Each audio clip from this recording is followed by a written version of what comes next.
यहूदा का आम खत बाब अव्वल। यहूदा की तरफ से जो यीशु मसीह का बंदा और याकूब का भाई है, उन बुलाए हुओं के नाम जो खुदा बाप में अजीज और यीशु मसीह के लिए महफूज हैं, रहम और इत्मीनान और मोहब्बत तुमको ज्यादा हासिल होती रहे। ऐ प्यारो, जिस वक्त मैं तुमको उस निजात की बाबत लिखने में कमाल कोशिश कर रहा था जिसमें हम सब शरीक हैं, तो मैंने तुम्हें ये नसीहत लिखना जरूर जाना कि तुम उस ईमान के वास्ते जान फशानी करो जो मुकद्दसों को एक ही बार सौंपा गया था, क्योंकि बाज ऐसे शख्स चुपके से हम में आ मिले हैं जिनकी सजा का जिक्र कदीम जमाना में पेशतर से लिखा गया था। ये बेदीन हैं और हमारे खुदा के फजल को शहवत परस्ती से बदल डालते हैं और हमारे वाहिद मालिक और खुदाबंद यीशु मसीह का इनकार करते हैं।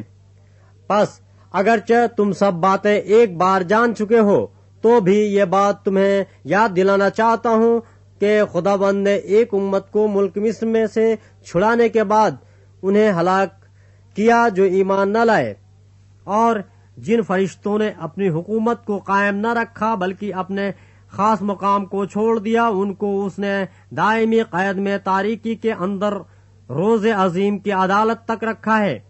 इसी तरह सदूम और उमूरा और उनके आस पास के शहर जो उनकी तरह हरामकारी में पड़ गए और गैर जिस्म की तरफ रागिब हुए, हमेशा की आग की सजा में गिरफ्तार होकर जाए इबरत ठहरे हैं, तो भी ये लोग भी अपने वहमों में मुब्तला होकर उनकी तरह जिस्म को नापाक करते और हुकूमत को नाचीज जानते और इज्जतदारों पर लान तान करते हैं।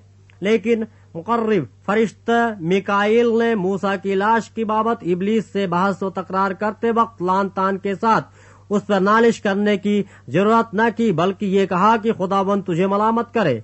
मगर ये जिन बातों को नहीं जानते उन पर लान तान करते हैं, और जिनको बेअक्ल जानवरों की तरह तबई तौर पर जानते हैं उनमें अपने आप को खराब करते हैं। इन पर अफसोस कि ये कायन की राह पर चले और मजदूरी के लिए बड़ी हिर्स से बलाम की सी गुमराही अख्तियार की और कोरह की तरह मुखालिफत करके हलाक हुए।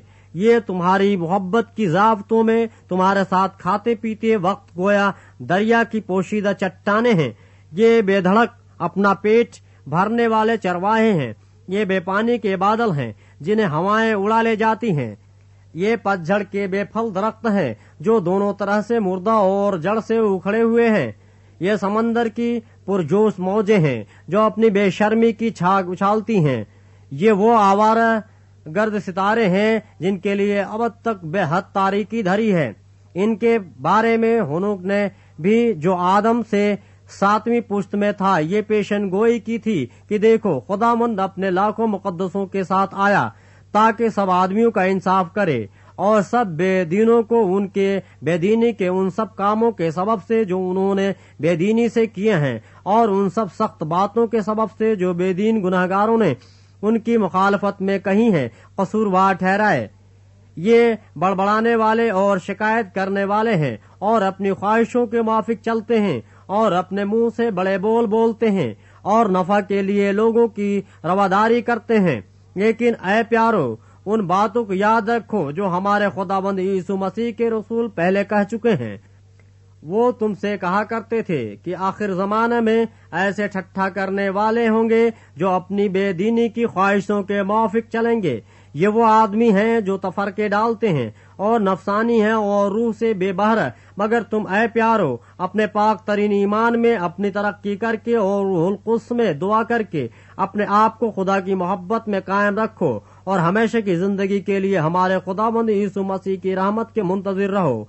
और बाज लोगों पर जो शक में हैं रहम करो और बाज को झपट कर आग में से निकालो और बाज पर खौफ खाकर रहम करो, बल्कि उस पोशाक से भी नफरत करो जो जिस्म के सबब से दागी हो गई हो। अब जो तुमको ठोकर खाने से बचा सकता है और अपने पुरजलाल हुजूर में कमाल खुशी के साथ बेऐब करके खड़ा कर सकता है, उस खुदाए वाहिद का जो हमारा मुंजी है जलाल और अजमत और सल्तनत और इख्तार हमारे खुदाबंद यीशु मसीह के वसीले से जैसा अजल से है अभी भी हो और अब्दुल आबाद रहे। आमीन।